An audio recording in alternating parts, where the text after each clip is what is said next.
Behold, the virgin shall conceive and bear a son, and they shall name him Emmanuel, which means God is with us. As we celebrate this fourth Sunday of Advent, the question all of us need to answer is simply this: are we with God? Are we with God? This is a critical question for us, as our eternal salvation depends on our response. From the first and last chapter of Matthew's Gospel, we clearly see that God upholds his end of the bargain, announcing that Jesus will be called Emmanuel in chapter 1. And in chapter 28, Jesus tells his disciples just before he ascends into heaven, I will be with you always until the end of the age.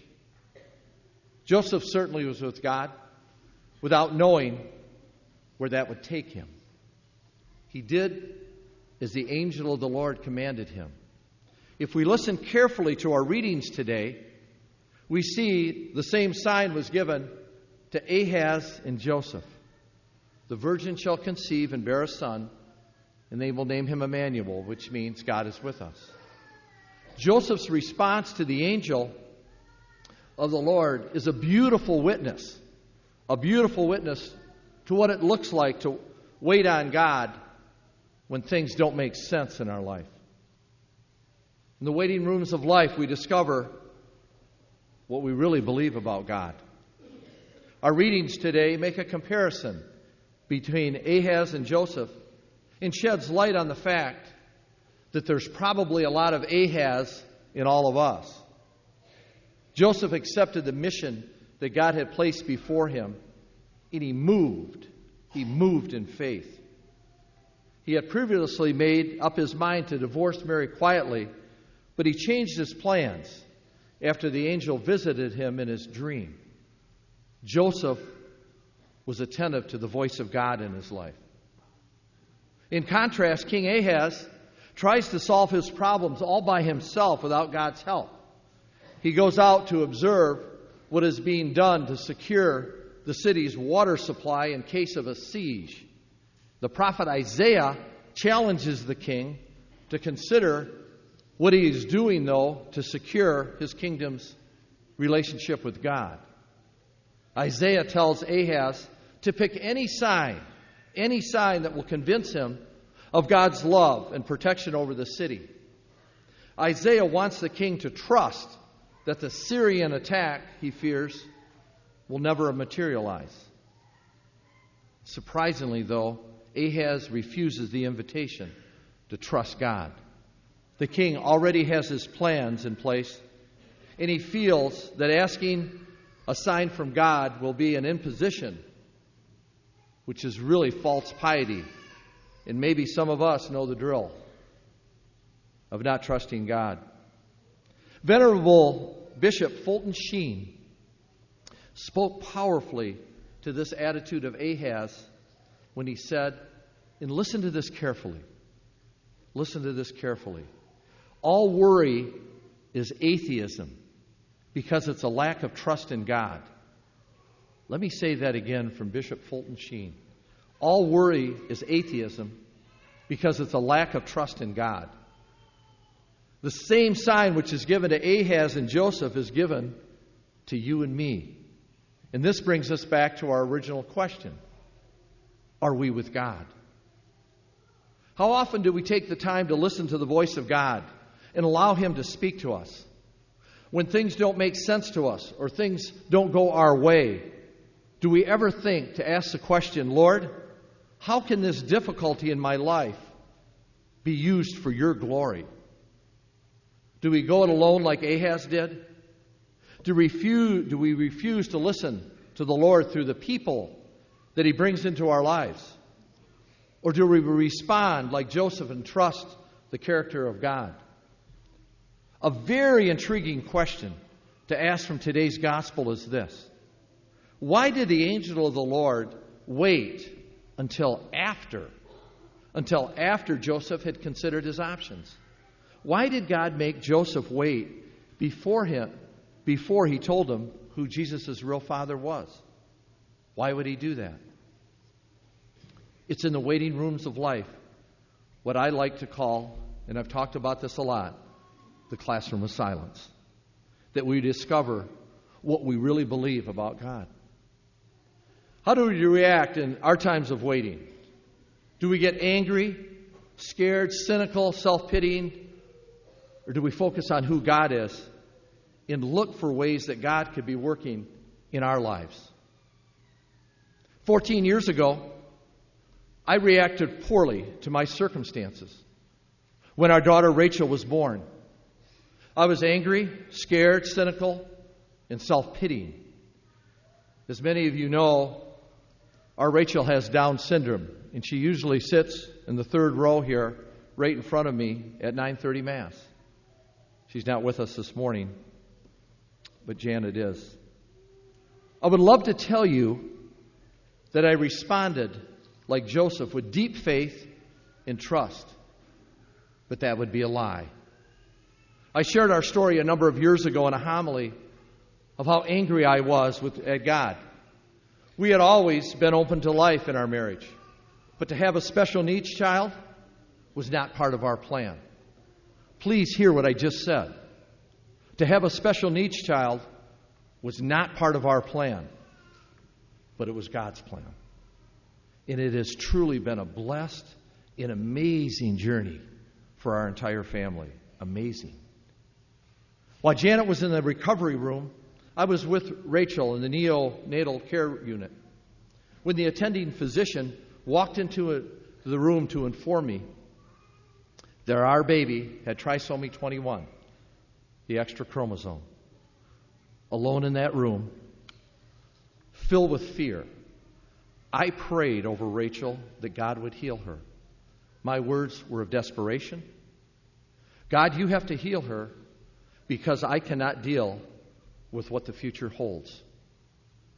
Now, I can tell you after the last two Masses I was able to preach last night and this morning, a number of people came up, and everybody's dealing with different circumstances. But I think this speaks to us in a lot of different ways. I cannot deal with what the future holds. You have to heal her. It was at the most vulnerable moment in my life that the attack of the evil one came upon me. You trusted God. You trusted Him, and look what He gave to you. He gave you damaged goods. How could a God who says He loves you do that to you?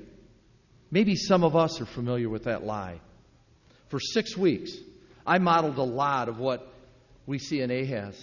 Not trusting God, wallowing in anger and self-pity, and wearing a mask of what a good Catholic Christian should look like. But honestly, it was all fake. I dutifully showed up to pray, but very little was happening. And then He came. And then He came.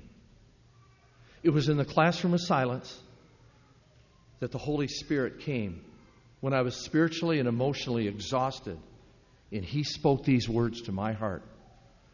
I have heard you. I have heard you, and now you need to listen to me. I've got two things for you. Two things. The first one is this. I promise you that you will see my glory in Rachel's life. I promise you that. And the second thing is this.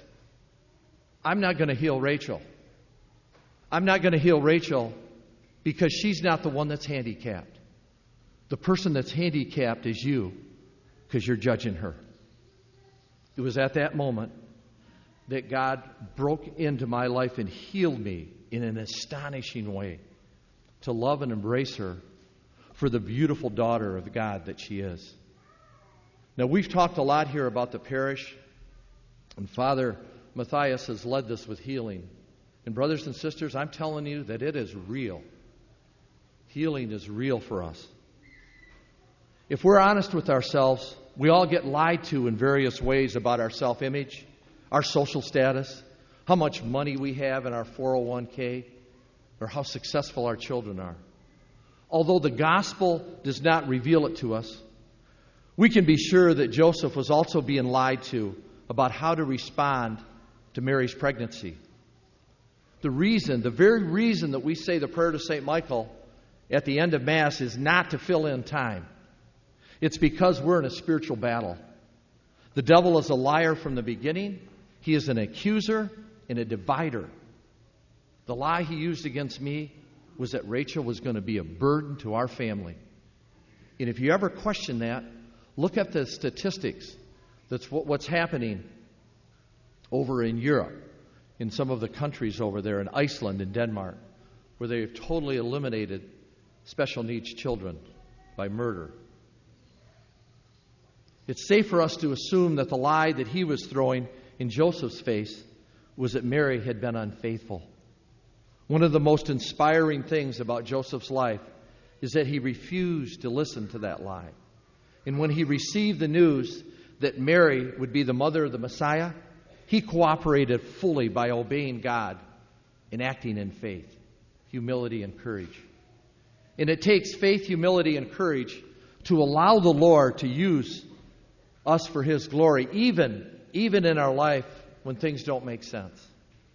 Joseph knew he would be standing alone.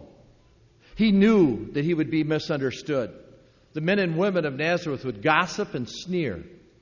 But Joseph trusted the promises of God. Joseph believed the message of the angel, even though it was impossible. Impossible for man, but not for God. At the start of World War II, the British government's Ministry of Information created a set of 3 posters to keep up the morale of the British people as they faced a brutal war with Germany. Each poster bore the crown of King George VI and a simple message in white-faced type against a solid background. The first poster read, "Your courage, your cheerfulness, your resolution will bring us victory." The second read, "Freedom is in peril. Defend it with all your might." These posters were plastered all over Great Britain as powerful reminders to the British people that they may not be able to control their circumstances around them, but they could choose how they responded. And interestingly, the third poster that was made was never released. In fact, most of them were destroyed after the war. However, a few copies survived. Its message was simple: keep calm and carry on. Keep calm and carry on. Isn't that what Joseph and Mary did when God told them that they would bring God's Son into the world? And isn't that a sign of their great faith and courage? That kind of faith and courage comes from submitting to God's will, even when we can't control the circumstances. Joseph and Mary lived in a very difficult time. And it can be easy for all of us to have an image of them living on a Hallmark Christmas card at this season of Christmas. Very easy for us to do it. Well, that's simply not true. In this season of waiting, let us keep calm and carry on, trusting God with faith, courage, and humility, knowing that He is with us in all things. In an old Peanuts Christmas season comic strip, Charlie Brown cracks open his piggy bank and says this: "Look, I've got $9.11 to spend on Christmas." Well, Lucy's not very impressed. "Charlie Brown, you can't buy something for everyone with $9.11. She responds sarcastically. Charlie Brown shoots right back. "Oh, yeah? Well, I'm sure going to try." And then Lucy continues, "There's sure going to be cheap presents." With absolute conviction, Charlie Brown turns to Lucy and says this: "Lucy, nothing is cheap if it costs all you have." Brothers and sisters, it cost Mary and Joseph all they had to be God's human agents to bring the Messiah into the world. May this Christmas be one that we give all God we have in fulfilling the mission that He has for each one of us. O come, Emmanuel.